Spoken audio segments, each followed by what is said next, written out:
Welcome back to Seriously Funny. I'm your host, Mashnor Kabir, and I have the reading level of a second grader.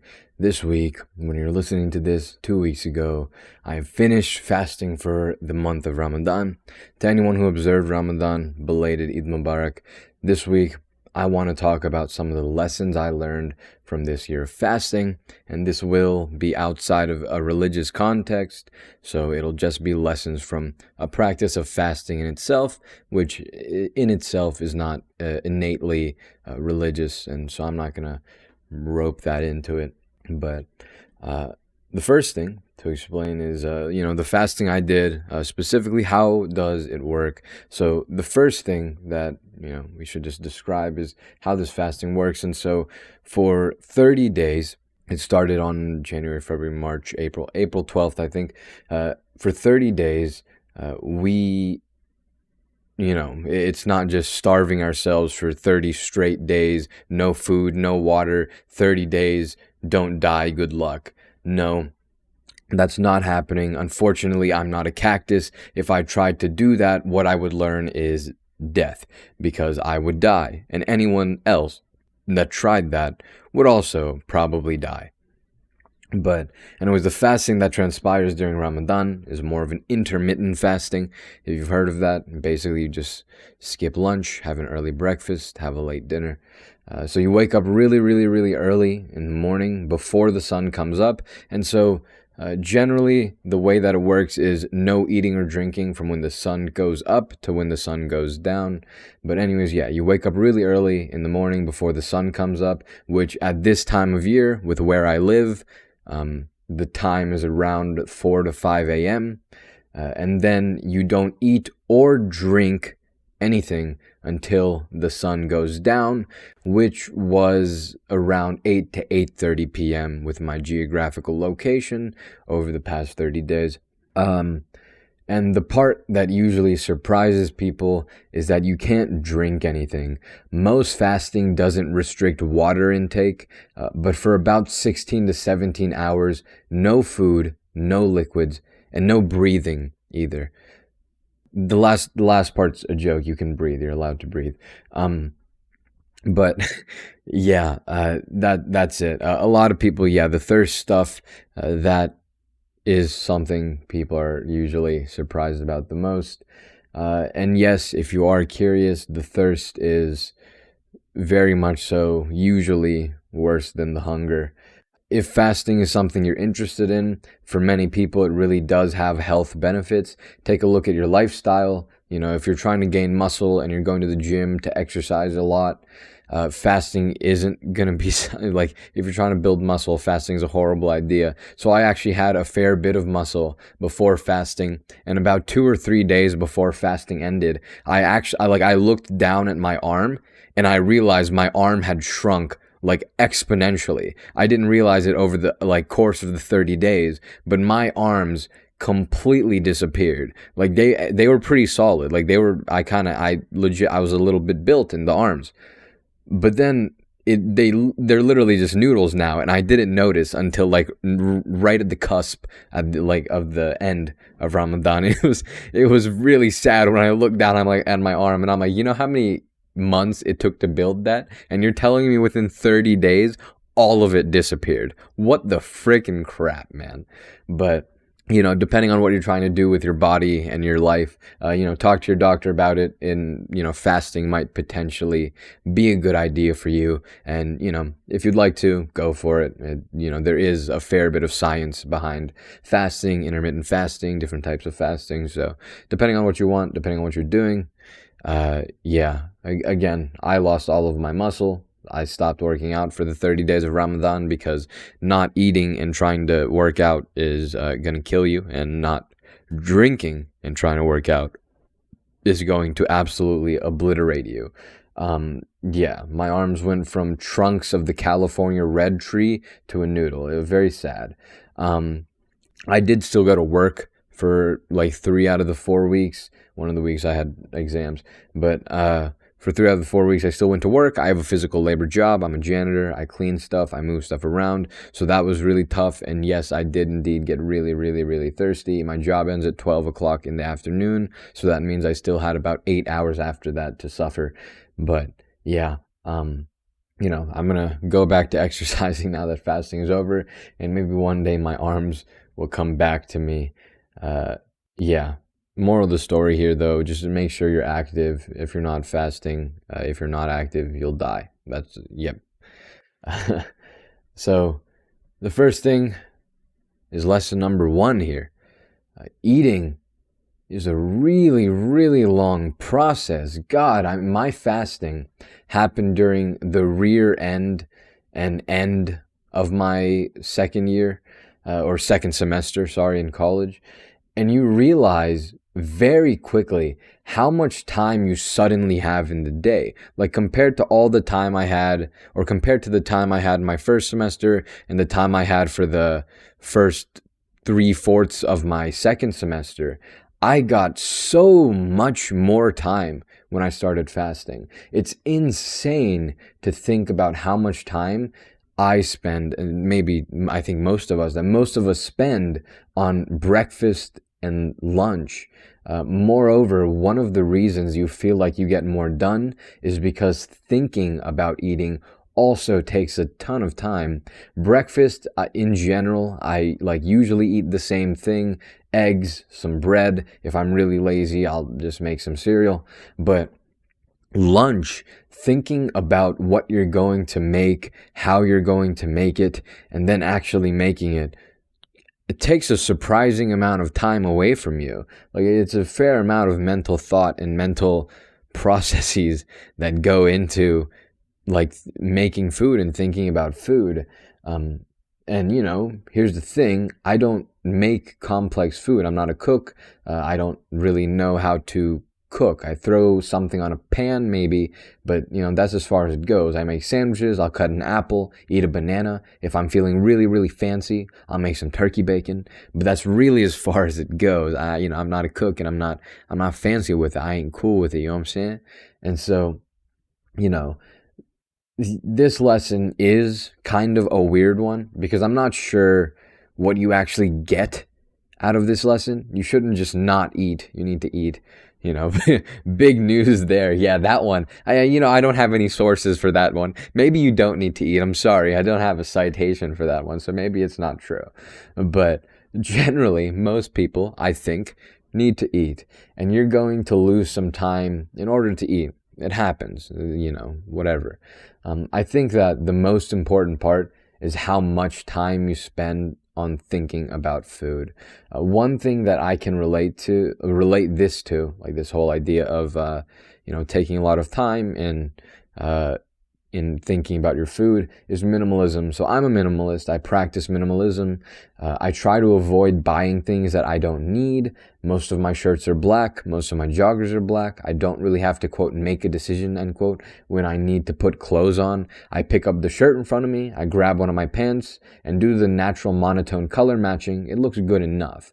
And I don't have to spend hours on choosing clothes, which some people really do, picking out outfits, trying this and that. Basically, every single one of my outfits look the same. Black shirt, black joggers, maybe gray joggers if I'm really feeling fancy, and then a black jacket, usually the same black jacket. Every now and then I'll put a different jacket on, but I don't have that many clothes. I kind of just take whatever's in front of me and I move on. So really, I think that what you can get out of this is think about how much you think about food. And sometimes you should think about what you're going to make. Sure, you want to, sometimes you want to think about what you're going to make. That's fine. How much time, what you have to think about though is how much time do you waste thinking about food? And this is relative, right? You get to decide when you're wasting your thought capacity. I don't get to tell you how much is too much. You get to. And if you don't feel like you waste time thinking about food, awesome. Then keep on keeping, homie. You know what I'm saying? So if If you think that the amount of time you spend thinking about food is great, maybe you're a chef, maybe you're a cook, maybe thinking about food is something you really enjoy. Like, your threshold for how much you think about food is a lot higher than mine. Like, for me, if I think about food for probably over 10 minutes, I'm probably wasting time. I should just go downstairs and grab an apple or something. But, yeah. So you get to decide that. But you will save a ton of time in the day if you just chill out thinking about food. And before I hit the third point, I want to say, so a lot of people, when they talk, we have what I call, frick. I had a word for it and I lost it. But it's the uhs, the ums, the likes, and the you knows when we talk. A lot of times when we talk, a lot of us aren't the most eloquent speakers. Every time we speak, every single sentence, every single 3-4 words, some people really do talk like that. It's not something we teach. I just did it. It's not something we teach in school very often. And for a lot of us, it's just a part of our natural vernacular. And so if that's the case, work on it. But for me, surprisingly, I don't that much, too much. Sometimes I do. If I write the script or if I write show notes and I don't really script my show out, then I will have a lot more uhs and ums because I'm legitimately coming up with really, really long sentences and paragraphs to say at a time. Rather than thinking about what sentence am I going to say next, I usually tend to think about what paragraph or string of sentences I want to say one after another. And so when I'm doing that, there's a lot more uhs and ums. Today, and probably for the next episode I record here, there's less uhs and ums because a lot of what I'm saying is legitimately written out. Right now, I'm speaking off the cuff completely. But generally, a lot of what I'm reading here is legitimately reading. I'm literally just reading through things, and every now and then I'll throw something extra in there. Sometimes I have a typo because I don't edit these things, and then I have to fix that in my head. But you know what? I'll make another episode at one point about how to eloquently speak. For me, though, I wanted to say my thing is I say a lot. Maybe you don't notice, but now that I pointed out, you'll probably notice every time I say it for the rest of this episode. But the thing is something that kind of fell out of touch a few years ago. My generation, the kids my age, we use a lot, and we use and a lot. For me, I don't use that much, if ever. I just said it. I don't trip up using very much, but for me, yeah, for some reason, I'm just extremely old, and I use a lot. So, yeah, I don't know, just a random tangent. But yeah, at one point, I'll go ahead after this episode. I'll write down the episode idea for how to speak well, because there's simple tips you can include or implement into your speech in order to speak more articulately or eloquently. And there's things you can do to completely remove the uhs, ums, and likes from your speech. Some of it is counterintuitive. Some of it makes sense, but we'll get there when we get there.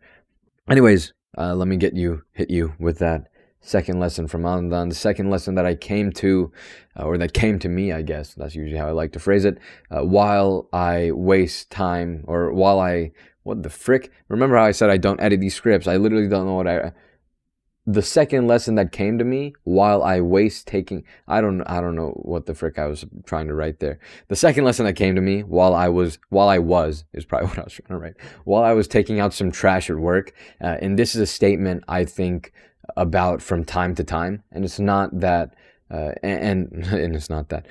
And the statement is, the arrow of time only marches forward. I first heard the quote on BoJack Horseman, an absolutely incredible Netflix show. The full quote being, time's arrow neither stays still nor reverses, it merely marches forward. And it's from the episode Time's Arrow, if I'm not wrong. I really, really, really recommend watching BoJack Horseman. And yes, this is a statement that really sticks with me. I think about this one a lot. I don't know why. It's not deep. Like I said, it's not like I think about it a lot. I contemplate about it. I cerebrate over it. It's one of my effing recurring thoughts and nightmares. No, but it's a thought that comes to mind every now and then, because it's a lesson I learned from the clouds and the trees. Everything keeps moving, but when just that idea, and the quote kind of sounds weird, right? The arrow of time only marches forward, and that's just weird. Like, time is an arrow. How does an arrow march? And so I don't know, that like weird little nonsensical gobbledygook statement really sticks with me.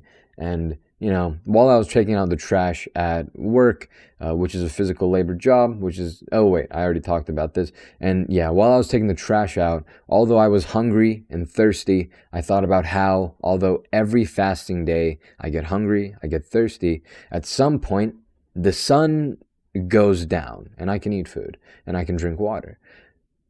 And in life, although things really, really suck sometimes, and all you can think about is how much they suck, especially if it's a physical ailment where your brain will more or less really put an emphasis on the physical issues and pain, e.g. hunger. However, even though it sucks, I can't say that I can't say it'll get better.